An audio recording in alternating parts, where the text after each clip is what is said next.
მოგესალმებით ჩემო ძვირფასო მაყურებელო და მსმენელო. ოდესმე თუ დაფიქრებულ ხარ, რატომ ხდება მთელი მსოფლიო ისტორია, რომელსაც სკოლაში გვასწავლიან, საოცრად კაფიო და დეტალური სწორედ მე-19 საუკუნის დასაწყისიდან? გვეუბნებიან, რომ კაცობრიობა ვითარდებოდა ხაზობრივად, ნელ-ნელა გადავიდა ლამპიდან ელექტრობამდე, ურიკიდან ორთქმაოლამდე, მაგრამ საკმარისია, კალკულატორი ავიღოთ და ოფიციალურ დემოგრაფიულ მონაცემებს გადავალოთ თვალი. ეს მოწესრიგებული სურათი ყისვე იშლება. საუკუნეების განმავლობაში გვატყუებდნენ და ყველაზე დიდი ტყუილი არაშორეულ წარსულში არამედ პირდაპირ ჩვენს თვალწინ იმალება მე-19 და მე-20 საუკუნეების მიჯნაზე. დავსვათ მარტივი, მაგრამ არასასიამოვნო კითხვა. რატომ სწორედ მე-19 საუკუნის დასაწყისში მსოფლიოს თითქმის ყველა სახელმწიფომ თითქმის ერთიანი ცენტრიდან მიღებული ბრძანებით დაიწყო მოსახლეობის სრული აღწერა. ოფიციალური მეცნიერება გაურკვევლად ბურტყუნებს რაღაცას გადასახადების შეგროვებისა და რეკრუტების აღრიცხვის აუცილებლობაზე. გვეუბნებიან, რომ მეფეებსა და იმპერატორებს უცებ სტატისტიკა დასჭირდათ. მაგრამ მოდი, ფაქტებს შევხედოთ ფხიზელი თვალით. 1801 წელი საფრანგეთი, დიდი ბრიტანეთი და ამერიკის შეერთებული შტატები თითქმის სინქრონულად იწყებენ თავიანთ ისტორიაში პირველ საერთო ეროვნულ აღწერას. რუსეთში ამავე პერიოდში ტარდება რევიზიები, ეგრე ეწოდებოდა, რომლებიც სულ უფრო მკაცრი და დეტალური ხდებოდა. მართლა გჯერათ ასეთი დამთხოვების? სამყაროში, სადაც სახელმძღვანელოების მიხედვით არ არსებობდა ინტერნეტი, ხისიერი კავშირი ან ერთიანი საკოორდინაციო ცენტრი, სხვადასხვა ქვეყნის მმართველები მოულოდნელად ერთდროულად წყვეტენ თავიანთ ქვეშევრდომთა, ან იქნებ უფრო სწორად ვთქვათ, გადარჩენილთა გადათვლას. შეხედეთ ნაპოლეონ ბონაპარტის ფიგურას სხვა კუთხით. გვერდზე გადადეთ დიდხედამთავარზე და დამპყრობელზე შექმნილი რომანტიკული ბურუსი. შეხედეთ მის ქმედებებს, როგორც კრიზის მენეჯერის, ან თუ გინდათ ევროპის მთავარი აუდიტორის მოქმედებებს. მისი არმია გიგანტური მანქანა კონტინენტზე გადაადგილდებოდა, მაგრამ რა იყო მისი ნამდვილი მიზეზი?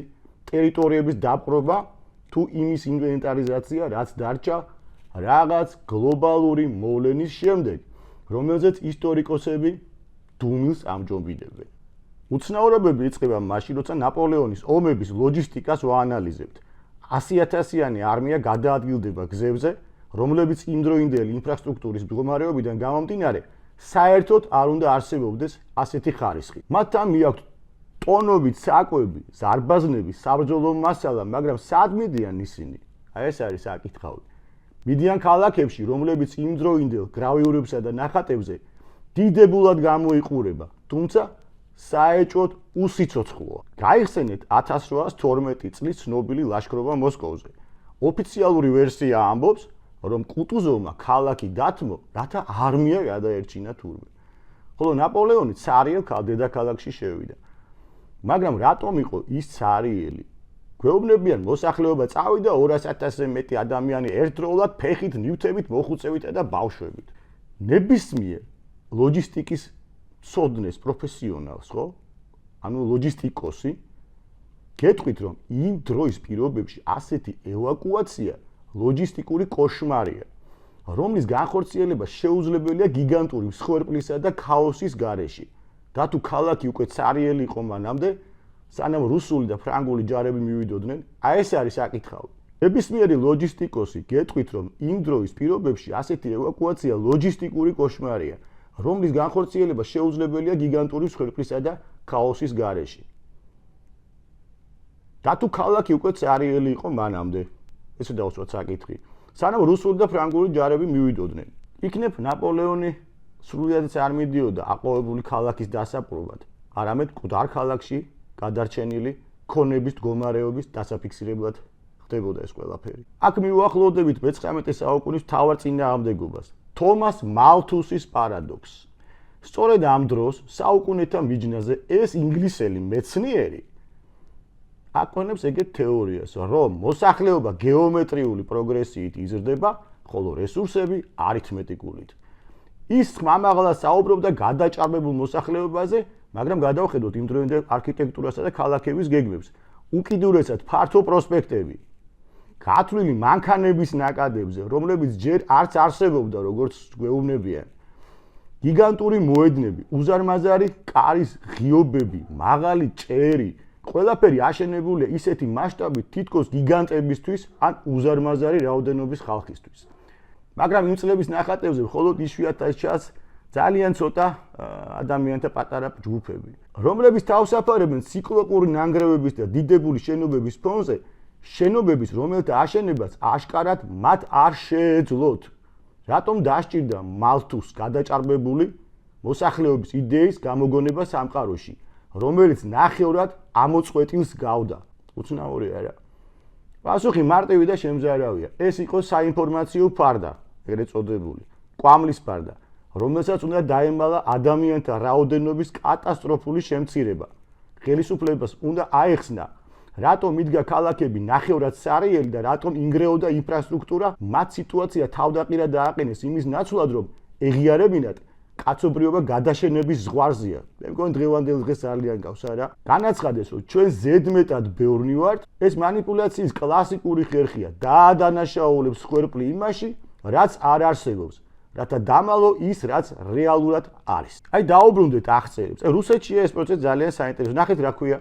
რევისკიეს კასკი. თვითონ სახელწოდებაც კი თითქოს დაცინვას გავს. ზღაპრები, სარევიზიო ზღაპრები. არა ანგარიშები, არა უწყებები, ზღაპრები. აი გოგოლმა თავის ნაწარმოებში კვდარის სულები ესტება შევთხოვით არ აირჩია. იმ დროის მწერლები ხშირად ინსაიდერებივით მუშაობდნენ და სიმართლეს ხატრულ სიმბოლოებში შიფრავდნენ. აი ჩიჩიკოვი ყიდულობს კვდარ გლეხებს, რომლებიც დოკუმენტებში ცოცხლებად ითვლებიან. აი რატომ? ოფიციალურად თაღლითობისთვის. მაგრამ თუ უფრო ღრმად ჩავიხედავთ, ეს იდეალური ილუსტრაცია იმისა, რაც დემოგრაფიაში ხდებოდა. სიები ფიქცია იყო, ხელისუფლებას სჭირდებოდა ტერიტორიების დასახლებული ილუზიის შექმნა. ევრაზიისა და ამერიკის უზარმაზარი სივრცეები მე-15 საუკუნის რუკებზე სავსეა ქალაქების სახელებით. ტარტარია. აი ეს თემა, ტარტარიის თემა მე მინდა შემდეგ, ასე ვთქვათ, ვიდეოში შემოგთავაზოთ. ტარტარია სხვათა შორის ეს არის გამქრალი რუკებიდან უზარმაზარი ცივილიზაცია. თემა ძალიან სერიოზულად არის წამოწეული წინ. ამ თემაზე რო საუბრობდით 10 წლის წინ გიჟებად გვაცხადებდნენ, ხო და სხვათვის მინდა აღვნიშნო ტარტარია იურიცე და რა ქვია, არამეულ ენაზე ნიშნავს ქანაანს იგივეს. ეს საკეთ დიდი თემა არის, ამას შემდეგში დაუბრუნდები. აი მაგალითად პერმი, ქალაქები ციმბირსა და შორეულ აღმოსავლეთში, ხოლო მე-19 საუკუნის შუახნის რუკებზე ეს ადგილები თეთრ ლაქებად ან უდაბნოებად იქცნენ. სად გაქვს რა ქალაქები? სად წავიდა მილიონობით ადამიანი, რომლებიც იქ ცხოვრობდა? მე-19 საუკუნის აღწერა უბრალო თავების დათვლა არ ყოფილა. ეს იყო ოპერაცია ძველ ნანგრევებზე ახალი მოსახლეების ლეგალიზაციისათვის. წარმოიდგინეთ სიტუაცია, შედიხართ უზარმაზარ ცარიელ სახლში, სადაც მაგიდაზე ჯერ კიდევ დგას ჭურჭელი, კარადებში კიდია ტანსაცმელი, მაგრამ პატრონები არ ჩანან. თქვენ იკავებთ ამ სახლს და პირველი რასაც აკეთებთ, რა თქმა უნდა, ინვენტარიზაციაა. ითვლით სკამებს, ყოვზებს, ნახატებს, ძალიან ცოტა გადარჩენ ადამიანებს, რომლებიც ალბათ სარდაფებში აფარებდნენ თავს. აი რით იყვნენ დაკავებული ევროპის მონარქები და ამერიკის პრეზიდენტები მე-19 საუკუნის დასაწყისში. ისინი გაუჩინარებული ცივილიზაციის მემკვიდრეობას ინაწილებდნენ, რაც დღესაც ჩემის აზრით მიმდინარეობს ეს პროცესი. შეხედეთ მოსახლეობის დის სტატისტიკას, გვეუბნებიან, რომ მე-19 საუკუნეში დემოგრაფიული აფეთქება მოხდა, თითქოს მედიცინა, ჰიგიენა და კვება გაუმჯობესდა, მაგრამ ანტიბიოტიკები ჯერ არ იყო, როგორც ჩვენ ვიცით, ქირურგია კი წამების დონეზე იყო. ქოლერისა და ტიფისგან უამრავი ხალხი იხოცებოდა. ბავშვთა სიკვდილიანობა ხო საერთოდ კატასტროფულ დონეზე იყო. საიდან მოვიდა ასეთი ზრდა? მათემატიკა ჯიუტი მეცნიერებაა. ბიოლოგიურად შეუძლებელია მოსახლეობას სწრაფად გაორმაგება გარე რესურსის გარეშე.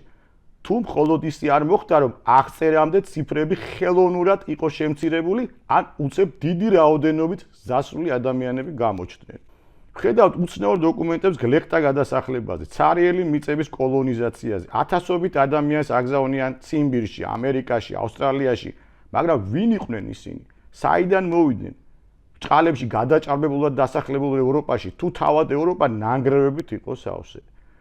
ოფიციალური ისტორია გვიყვება ბატონყმობაზე და მონობაზე, მაგრამ მე-19 საუკუნის შუა პერიოდის ფოტოებს თუ შევხედავთ, ადამიანების სახეები მართლა რაღაც დაბნეულია რა. ტანსაცმელი ხშირად ისე გამოიყურება, თითქოს სხვისი მხრებიდანაა ჩამოხსნილი.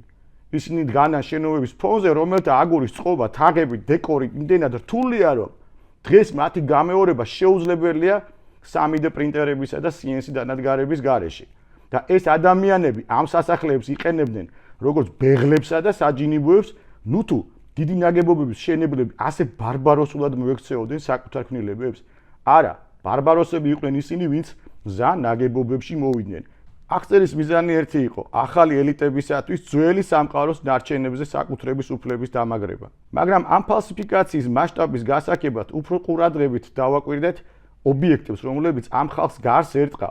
ვაწყდებით ფენომენს, რომელსაც ისტორიკოსები მე-19 საუკუნის ჰუმანიზმს ბრჭყალებში უწოდებენ, თუმცა დეტალური დაკვირვებისას ის უფრო გიგანტური საპრობილე სისტემის შექმნას გავს. საუბარია ფსიქიატრიული დაწესებულებების მასობრივ მშენებლობაზე მთელ მსოფლიოში. გესმით? 1840-იანი წლებიდან აშშ-სა და ევროპაში სოკოებივით იწყებენ ზდას ეგრეთ წოდებული კირკბრაიდის გეგმის შენობები. ეს უბრალოდ ავადმყოფოები არაა, ეს არის კოლოსალური გოთიკური ციხე-სასახლეები წითელი აგურითა და ქვით, რომლებიც მასშტაბით ბევრ სამეფო სასახლესაც კი აღემატება. გვიყვებიან, რომ სახელმწიფოებმა უცებ ასტრონომიული თანხები დახარჯეს ფსიქიკურად დაავადებულთა მოვლაზე. ჯერათ. ეპოქაში, როცა ბავშვთა შრომა ნორმა იყო და მუშები ქარხნებში 30 წლამდე თუ მიაღწევდნენ ბედნიერები იყვნენ, ხო გამოფიტვისაგან, როგორც ჩვენ გვეუბნებიან. მთავრობები უცბად აშენებენ სასახლეებს ბრჭყალებში გიჟებისათვის. აქ იმალება აღწერის საშინელი საიდუმლო. აღწერა აავლენდა არა მხოლოდ ფიზიკურად გადარჩენილებს, არამედ ფსიქიკურად სტაბილურებსაც. გლობალური კატასტროფის შემდეგ, რომლის ბუნება ჩვენთვის დღეს უცნობია და არ ვიცით და მალავენ, გადარჩენილები მძიმე პოსტტრაუმულ მდგომარეობაში იყვნენ. ბევრმა ჭკუა დაკარგა ნანახის აშინელებებისაგან და უცნობი იარაღის ზემოქმედებისაგან. ეს გიგანტური კომპლექსებია, რომლებსაც დღესაც ფსიქიატრიული საავადმყოფოების უწოდებთ. თავდაპირველად შესაძლოა ელიტის რეაბილიტაციისთვის სანატორიუმები იყო. ან უფრო სავარაუდოდ იზოლატორები მათთვის, ვისაც ძალიან ბევრი რამ ახსოვდა, ვინც უარს ამბობდა ახალი რეალობისა და ახალი ისტორიის მიღებაზე. მათ გიჟებად აცხადებდნენ, არა მარტო მაშინ, დღესაც, ან ციხეებში კეტავდნენ. იმდროინდელი სტატისტიკა შემზარავია. მე-19 საუკუნის შუაში ოფიციალურად რეგისტრირებული ბრჭყალებში შეშლილების რაოდენობა გეომეტრიული პროგრესივით იზრდება. ეს ტვინის დაავადება კი არა, მოწმეების წმენდა იყო. ყურადღება მივაქციოთ კიდევ ერთ ინსტრუმენტს, რომელიც მე-19 საუკუნეში უცნაურად სწრაფად გავრცელდა მთელ მსოფლიოში. პირადობის დოკუმენტები. მანამდე ადამიანი იცით, უბრალოდ ადამიანი იყო, იცნობდნენ სახით, სახელით, გვარით, სოფლისა და უბნის მიხედვით. მაგრამ უეცრად ჩნდება სისტემა, სადაც შენ აღარ ხარ პიროვნება, ხარ ჩანაწერი, ნომერი და ჩანაწერი რეესტრში. რატომ გახდა ასეთი აუცილებელი ადამიანის ქაღალდზე მიბმა სწორედ მაშინ? ოფიციალურად წესრიგისათვის, არაოფიციალურად კონტროლისათვის. ხო არ გეცნობათ? დღევანდელი დღეც. პირველად ისტორიაში ადამიანი სახელმწიფოს აქტიურად გადაიქცა. ენა. მე-19 საუკუნეში თითქმის მთელ ევროპაში იწყება ენის რეფორმა, მარწერის შეცვლა, ახალი ლექსიკონები, დიალექტების გაქრობა. თითქოს ვიღაც ცდილობდა წარსული ტექსტები ახალი თაობისთვის გაუგებარი გამხდარიყო. რადგან თუ შვილები ვეღარ კითხულობენ წინაფარ და წიგნებს, მეხსიერება წყდება. და ბოლოს მოდაც კი იცვლება. წინა საუკუნეების დიდრული ტანსაცმელი უცებ იცვლება მკაცრი, თითქმის უნიფორმის მსგავსი სტილით, თითქოს ადამიანებს ერთნაირი ფორმა ჩააწვეს, თითქოს ინდივიდუალობა საფრთხით ჩაითვალა. გაგრძელება იქნება, დიდი მადლობა რომ იყურებთ.